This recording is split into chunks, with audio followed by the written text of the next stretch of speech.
আসসালামু আলাইকুম everyone, welcome back to my channel cookbook by Fahmida. আজকে আমি খুবই একটা মজাদার রেসিপি নিয়ে এসেছি, সেটি হলো বিফ কাটলেট। এটি আপনারা বিকেলে চায়ের সাথে খেতে পারেন অথবা বাচ্চাদের টিফিনেও দিতে পারেন। চলে যাচ্ছি মূল রেসিপিতে, কিভাবে এটা তৈরি করতে হবে।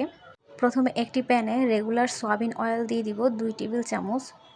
তারপর এখানে দিয়ে দিচ্ছি 1/3 কাপ পেঁয়াজ কুচি। পেঁয়াজটাকে খুব চিকন করে কাটতে হবে। পেঁয়াজটাকে তেলের সাথে কিছুক্ষণ ভেজে নেব, আর এটা যেন ব্রাউন কালার না হয় সেদিক লক্ষ্য রাখতে হবে। জাস্ট পেঁয়াজটা নরম হলেই হবে। যখন পেঁয়াজটা নরম হয়ে আসবে তখন এখানে দিয়ে দিচ্ছি 1/2 চা চামচ রসুন বাটা ও 1/2 চা চামচ আদা বাটা। আদা ও রসুন বাটাটাকে কিছুক্ষণের জন্য আমি ভেজে নেব, যেন এর কাঁচা স্মেলটা চলে যায়। এটা ভেজে নেওয়ার পর একে একে এখন গুঁড়া মশলাগুলো দিয়ে দিচ্ছি 1 চা চামচ ধনিয়ার গুঁড়া ও 1 চা চামচ মরিচের গুঁড়া ও 1/2 চা চামচ জিরার গুঁড়া। গুঁড়া মশলাটাকে পেঁয়াজ, আদা বাটা ও রসুন বাটার সাথে কিছুক্ষণের জন্য মিশিয়ে নিব। তারপর এখানে দিয়ে দিব সামান্য একটু পানি।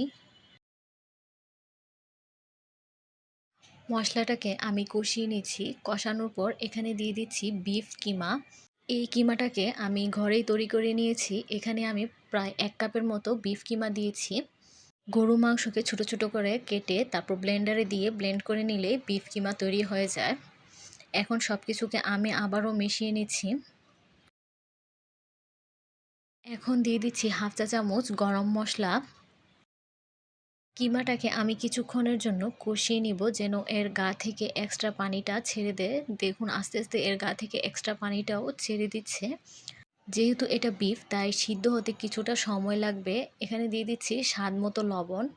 আমি এখানে সামান্য পানিও দিয়ে দিয়েছি, যেহেতু এটা গরু মাংস তাই সিদ্ধ হতে কিছুটা সময় নেবে। এখন ঢাকনা দিয়ে ঢেকে রেখে দেবো 10 থেকে 15 মিনিটের জন্য।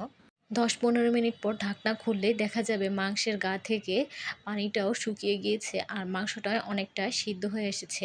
এই কিমাটাকে এখন একটা বাটিতে নিয়ে ঠান্ডা করে নেব। আগে থেকে 2টি আলু সিদ্ধ করে রেখেছিলাম, সে আলুগুলোকে ভালো করে চটকে কিমার সাথে মিশিয়ে ফেলবো। আলুটাকে খুব ভালোভাবে আমি চটকে নিয়েছি। এখন দিয়ে দিচ্ছি 1 টেবিল চামচ ধনিয়া পাতা কুচি।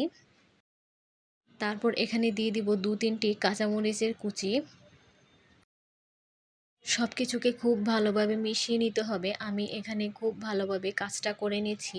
কোনোভাবে যেন কোনো আলুর অংশ আস্তা না থেকে যায়, সেদিকে খুব ভালোভাবে খেয়াল রাখতে হবে। কিমার সাথে আলুটা খুব ভালোভাবে মেশানো হয়ে গিয়েছে। এখন আমি কাটলেটগুলো তৈরি করে নেব। আপনারা এখানে গোল বা চ্যাপ্টা যে যেমন ইচ্ছে আকৃতি দিতে পারেন। এখানে আমি অনেকটা স্কোয়ার শেপ দিয়ে দিচ্ছি। চলে এসেছি কোটিংয়ের কাজে। এখানে একটি ডিম আমি ভেঙে নিয়েছি আর সামান্য একটু লবণ দিয়ে ডিমের সাথে লবণটাকে মিশিয়ে নিব। আমার এখানে সবগুলো কাটলেট বানানো হয়ে গিয়েছে। এখন একটি কাটলেট আমি ডিমে দিয়ে দিচ্ছি। একটি কাঁটা চামচের সাহায্যে কাটলেটের মধ্যে ডিমটা ভালোভাবে মিশিয়ে নিতে হবে। তারপর কাটলেটটা আমি এখানে টোস্ট বিস্কুটের গুঁড়া করে নিয়েছিলাম, টোস্ট বিস্কুটের গুঁড়ার মধ্যে দিয়ে দিব। তারপর বিস্কিটের গুঁড়ার মধ্যে খুব ভালোভাবে মিশিয়ে নিতে হবে, চেপে চেপে লাগাতে হবে। এখানে টোস্ট বিস্কুটের গুঁড়াটা ব্যবহার করছি, আপনারা চাইলে ব্রেড গ্রামও ইউজ করতে পারেন, সেক্ষেত্রে কোনো সমস্যা নেই। এখানে একটি কাটলেট বানানো হয়ে গিয়েছে।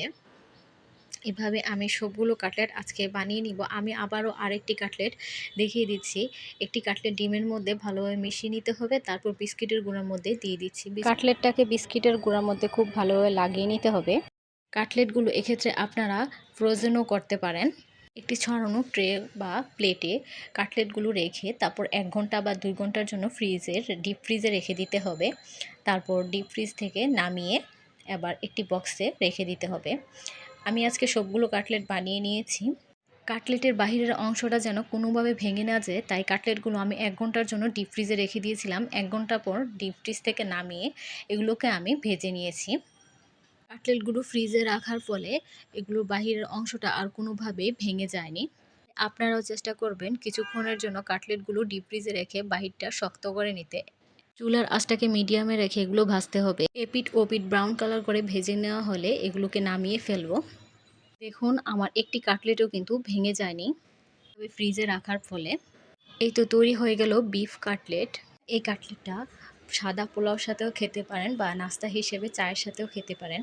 আশা করি আজকের রেসিপিটি ভালো লেগেছে। বাসায় অবশ্যই ট্রাই করে দেখবেন। আজকের জন্য এখানেই বিদায় নিচ্ছি। আল্লাহ হাফেজ।